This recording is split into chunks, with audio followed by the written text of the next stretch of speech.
Hello and welcome back to another Photoshop tutorial. In this video I'll be showing you the absolute fastest way to color grade your photographs in Photoshop.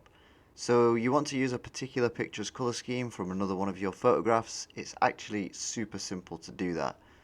To start with, take the image you want to change the color of and create a duplicate layer of it using the hotkey Ctrl and J, and we'll then be working on this new duplicated layer. We're going to be using a brand new Neural Filters beta feature called Color Transfer. So turn that option on and click on Custom. Then under Reference Image, select the image you want to pull the color grade from. Either select it from your computer, or if you have it open in another Photoshop tab like I do, then you can select that here.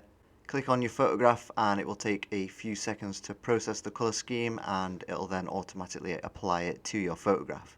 Now, you may not be fully satisfied with the outcome, so you do have some options here that you can tweak to get your desired look and feel.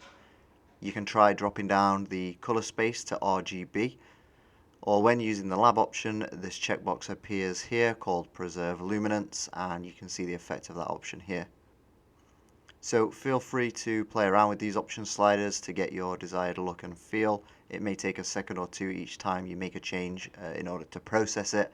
And once you're happy, just hit OK. So here's the before image and here is the after image. As you can see, we very quickly and easily matched the origin image's color grade and added that to our desired image. I hope you found this video useful, and I hope it saves you a bunch of time with your edits.